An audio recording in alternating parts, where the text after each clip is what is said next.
നമസ്കാരം, ഏവർക്കും pre market റിപ്പോർട്ട്സുകളിലേക്ക് സ്വാഗതം.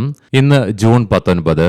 അങ്ങനെ ഇന്നലെ രാവിലെയോടുകൂടി US പ്രസിഡന്റ് ഡൊണാൾഡ് ട്രംപും ഇറാൻ പ്രസിഡന്റ് മസൂദ് പെസസ്കിയാനും തമ്മിൽ നടത്തിയ 60 ദിവസത്തേക്കായിട്ടുള്ള പീസ് ഡീലിന്റെ ധാരണാപത്രത്തിൽ ഔദ്യോഗികമായി തന്നെ ഡിജിറ്റലി സൈൻ ചെയ്തതിന്റെ ഭാഗമായിട്ട് ഹോർമോസിൽ ഇറാനിയൻ തുറമുഖങ്ങൾക്ക് മേലുള്ള യുഎസിന്റെ ബ്ലോക്കേഡ് 2 മാസത്തേക്ക് പിൻവലിച്ചുകൊണ്ടുള്ള ഔദ്യോഗിക പ്രഖ്യാപനം തന്നെ വരികയും ചെയ്തു. എങ്കിലും യുഎസിന്റെ യുദ്ധക്കപ്പലുകൾ ഈ മേഖലയിൽ തന്നെ തുടരുന്നുമുണ്ട്. അതുകൊണ്ട് തന്നെ വാണിജ്യ കപ്പലുകൾക്കായിട്ടുള്ള ഹോർമോസ് ട്രാൻസിറ്റ് പെർമിറ്റുകൾ ഇറാൻ വേഗത്തിലാക്കുമെന്നും യുഎസുമായിട്ടുള്ള ധാരണാപത്ര പ്രകാരം 60 ദിവസത്തേക്ക് ഫീസ് ഒഴിവാക്കുമെന്നുള്ള പ്രഖ്യാപനവും ഔദ്യോഗികമായി തന്നെ ഇറാൻ നടത്തുകയും ചെയ്തിട്ടുണ്ട്.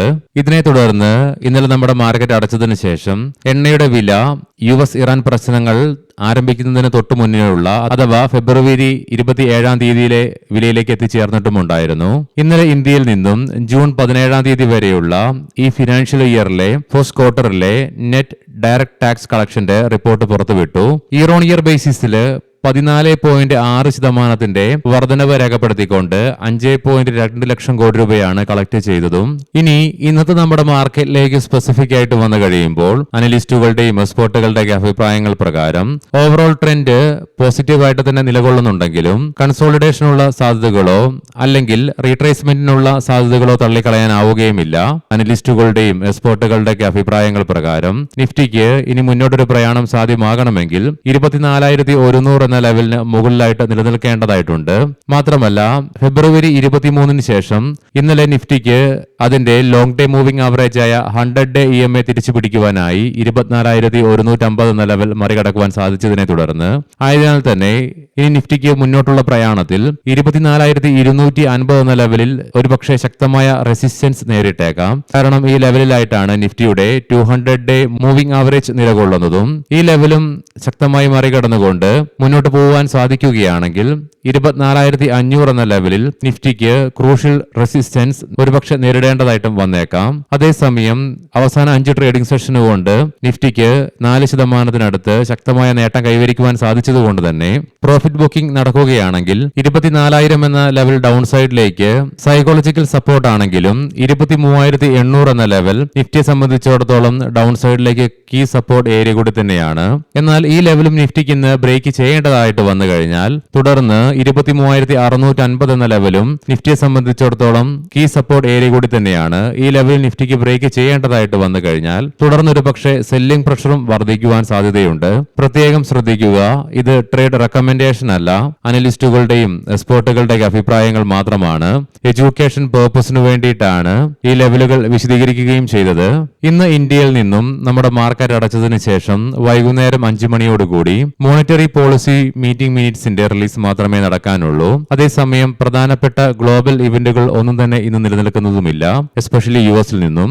ആകെ വെളുപ്പിനെ 5 മണിയോടുകൂടി ജപ്പാനിൽ നിന്നും മെയ് മാസത്തെ ഇയർ ഓൺ ഇയർ ബേസിസിലുള്ള ഇൻഫ്ലേഷൻ റേറ്റിന്റെ റിലീസും കൂടാതെ രാവിലെ 11:30 UK നിന്നും മെയ് മാസത്തെ മന്ത് ഓൺ മന്ത് ബേസിസിലുള്ള റീറ്റെയിൽ സെയിൽസ് ഡാറ്റയുടെ റിലീസും മാത്രമേ ഇന്ന് നിലനിൽക്കുന്നതുമുള്ളൂ. ഫെഡ് ചെയർമാന്റെ ആദ്യ സ്പീച്ചിൽ തന്നെ ഹോക്കിഷ് ആയിട്ടുള്ള കമന്റ് വന്നെങ്കിൽ കൂടിയിട്ടും പിന്നീട് US ഇറാനും തമ്മിൽ താൽക്കാലിക വെടിനിർത്തലിനെ കുറിച്ചുള്ള ധാരണാപത്രത്തിൽ ഒപ്പുവെച്ചതിനെ തുടർന്ന് ഇന്നലെ ഇന്ത്യൻ മാർക്കറ്റിന് തുടർച്ചയായി 5ാമത്തെ ട്രേഡിംഗ് സെഷനിലും നേട്ടത്തോടുകൂടി തന്നെ ട്രേഡിംഗ് അവസാനിപ്പിക്കുവാനും സാധിച്ചു. എസ്പെഷ്യലി ബാങ്കിംഗ് സ്റ്റോക്കുകളിൽ ഉടലെടുത്ത ശക്തമായ ഉയർച്ചയെ തുടർന്ന് കൂടാതെ ബോർഡർ മാർക്കറ്റ്സുകളും പോസിറ്റീവായിട്ട് തന്നെ നിലനിൽക്കുവാനും സാധിച്ചു. അനലിസ്റ്റുകളുടെ ഭാഗത്ത് നിന്നും ഒപ്റ്റിമിസ്റ്റിക് ആയിട്ടുള്ള കാഴ്ചപ്പാട് വെച്ച് പുലർത്തുന്നുണ്ടെങ്കിലും ഈ അടുത്ത കാലത്തെ ശക്തമായ റാലിയുടെ ഫലമായിട്ട് നിക്ഷേപകരുടെ ഭാഗത്ത് നിന്നും നിയർ ടൈം കൺസോളിഡേഷൻ പ്രതീക്ഷിച്ചുകൊണ്ട് ജാഗ്രത പുലർത്തുന്നതായിട്ടും കാണുവാനായിട്ട് സാധിക്കുന്നുണ്ട്. എങ്കിലും വിദേശ ധനകാര്യ സ്ഥാപനങ്ങൾ ഒരു ട്രേഡിംഗ് സെഷനിലെ ബൈങ്ങിന് ശേഷം വീണ്ടും ഇന്ത്യൻ ക്യാഷ് മാർക്കറ്റിൽ 1,025.20 കോടി രൂപയ്ക്ക് ഇന്നലെ സെല്ലിംഗ് നടത്തിയപ്പോൾ ആഭ്യന്തര ധനകാര്യ സ്ഥാപനങ്ങൾ 3,516.81 കോടി രൂപയ്ക്ക് ബൈയിങ്ങും തുടർന്നു. ഇനി നമുക്ക് ADR സ്റ്റോക്സുകൾ പരിശോധിക്കാം. ആക്സിസ് ബാങ്ക് ADRന് 1% ഡോക്ടർ റെഡ്ഡീസിന് 1%, HDFC ബാങ്ക് ADRന് 1.25%, ICICI ബാങ്ക് ADRന് പോസിറ്റീവ് സെന്റിമെന്റ്സോടുകൂടിയും ട്രേഡിംഗ് അവസാനിപ്പിക്കുവാനായപ്പോൾ ഇന്നലെ യുഎസിൽ നിന്നും ടെക് ജയന്റ് സ്റ്റോക്കായ അസെൻചറിന്റെ ക്വാർട്ടർലി ഏർണിംഗ്സിൽ റവന്യൂവിന് എക്സ്പെക്ടേഷൻ മീറ്റ് ചെയ്യാൻ സാധിക്കാത്തതിനാലും ആനുവൽ ഗ്രോത്ത് ഫോർകാസ്റ്റിനെ കട്ട് ചെയ്യേണ്ടതായിട്ട് വന്നതിനെ തുടർന്നും IT മേഖലയിൽ ഗ്ലോബലി ഇന്നലെ ശക്തമായ സെല്ലിംഗ് ആണ് ഇന്നലെ നമ്മുടെ മാർക്കറ്റ് അടച്ചതിന് ശേഷം അനുഭവപ്പെടുകയും ചെയ്തത്. തൽഫലമായി ഇൻഫോസിസ് ADRന് 10%, വിപ്രോയ്ക്ക് 3.25% നഷ്ടത്തോടുകൂടി തന്നെ ട്രേഡിംഗ് അവസാനിപ്പിക്കേണ്ടതായിട്ടും വന്നു. ഇനി നമുക്ക് ഗ്ലോബൽ മാർക്കറ്റുകൾ പരിശോധിക്കാം. മുൻപ് നമ്മൾ കണ്ട പോലെ തന്നെ ഫെഡ് ചെയർമാന്റെ ഹോക്കിഷായിട്ട് വന്ന കമന്റിനെ മറികടന്നുകൊണ്ട് യുഎസും ഇറാനും തമ്മിൽ നടത്തിയ ധാരണാപത്രത്തിന് മുകളിലുള്ള ഒപ്പുവയ്ക്കലിനെ തുടർന്ന് ഉടലെടുത്ത ശക്തമായ പോസിറ്റിവിറ്റിയും കൂടാതെ യുഎസ് പ്രസിഡന്റ് ഇന്നലെ ഒരു പുതിയ പ്രഖ്യാപനം നടത്തി. അതായത് ഇന്റലുമായി സഹകരിച്ചുകൊണ്ട് ആപ്പിൾ അവരുടെ ചിപ്പ് മേക്കിംഗ് യുഎസിൽ തന്നെ നടത്തുമെന്നുള്ളതായിരുന്നു. ഇതിനെ തുടർന്ന് ഇന്നലെ ഇന്റലിന്റെ സ്റ്റോക്ക് പ്രൈസിൽ 8%-ലേറെയും ഇതിനെ തുടർന്ന് മറ്റുള്ള ചിപ്പ് റിലേറ്റഡ് ആയിട്ടുള്ള സ്റ്റോക്കുകൾക്കും ശക്തി ആർജിക്കുവാൻ സാധിച്ചതിന്റെ ഫലമായിട്ട് യുഎസ് മാർക്കറ്റുകൾക്ക് നേട്ടത്തോടുകൂടി തന്നെ ട്രേഡിംഗ് അവസാനിപ്പിക്കുവാനുമായിരുന്നു. S&P 500ന് 1%-ലേറെയും നാസ്ഡാക്കിന് 2%-അടുത്തും നേട്ടത്തോടുകൂടി തന്നെ ട്രേഡിംഗ് അവസാനിപ്പിക്കുവാനും സാധിച്ചു. നിലവിൽ യുഎസിലെ ഡോ ജോൺസ് ഫ്യൂച്ചർ ഫ്ലാറ്റ് ആയിട്ടാണ് ട്രേഡിംഗ് നടത്തിക്കൊണ്ടിരിക്കുന്നതും. അതേസമയം യൂറോപ്യൻ മാർക്കറ്റ്സിൽ UK മാർക്കറ്റിന് 1%-ലേറെ നഷ്ടത്തോടുകൂടി ട്രേഡിംഗ് അവസാനിപ്പിക്കേണ്ടി വന്നപ്പോൾ ഫ്രാൻസ് ജർമ്മൻ മാർക്കറ്റുകൾക്ക് 0.5%-അടുത്ത് നേട്ടത്തോടുകൂടിയും ട്രേഡിംഗ് അവസാനിപ്പിക്കുവാനുമായി ഇന്നലെ നമ്മുടെ മാർക്കറ്റ് അടച്ചതിന് ശേഷം ഗിഫ്റ്റ് നിഫ്റ്റിയിൽ നിന്നും ഏകദേശം 1%-അടുത്ത് അഥവാ 222 പോയിന്റുകൾ ചോർന്നു പോകിയിട്ടുമുണ്ട്.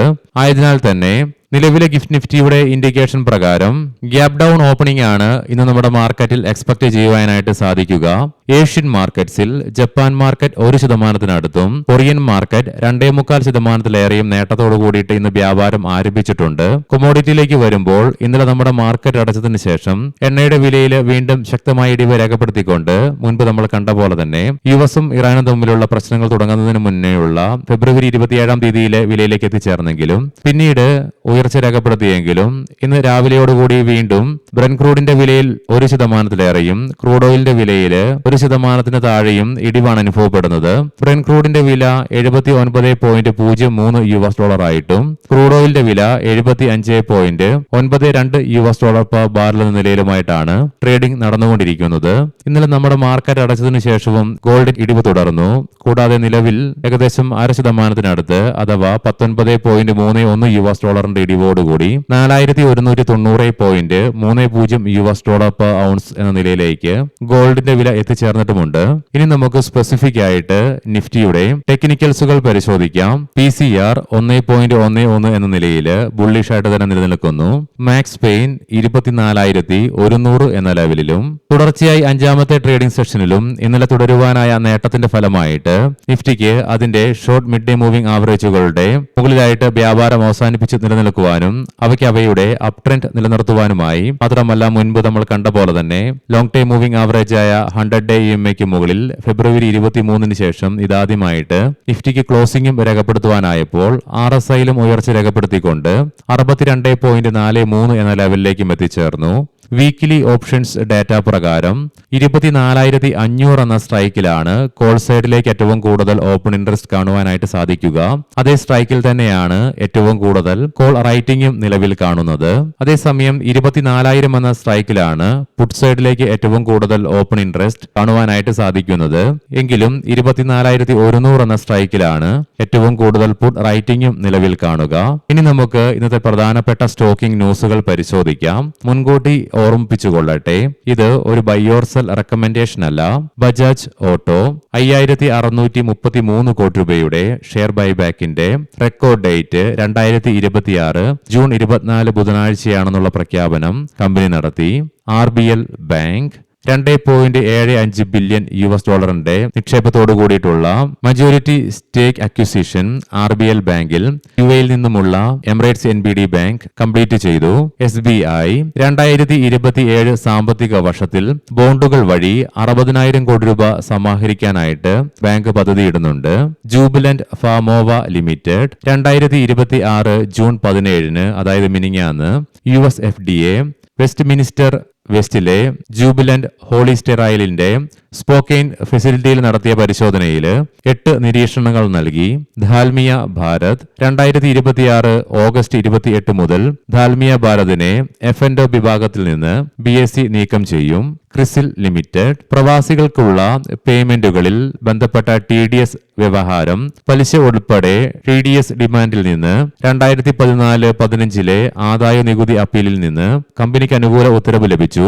40.23 കോടി രൂപയുടെ ആശ്വാസമാണ് ഇതിലൂടെ കമ്പനി പ്രതീക്ഷിക്കുന്നത്.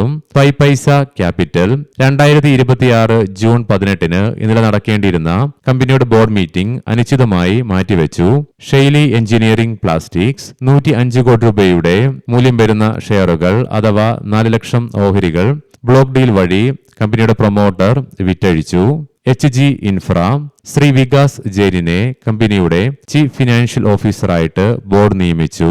ആംബർ എന്റർപ്രൈസസ് ഇന്ത്യ ആഭ്യന്തരമായി മൊബൈൽ ഫോൺ നിർമ്മിക്കുന്നതിനായി ഒപ്പോ മൊബൈൽസ് ഇന്ത്യയുമായി പാർട്ണർഷിപ്പ് കമ്പനി പ്രഖ്യാപിച്ചു. ഏവർക്കും നല്ലൊരു ട്രേഡിംഗ് ദിനം ആശംസിക്കുന്നു. വൈകുന്നേരം പോസ്റ്റ് മാർക്കറ്റ് റിപ്പോർട്ട്സുമായി കണ്ടുമുട്ടാം. നന്ദി, നമസ്കാരം.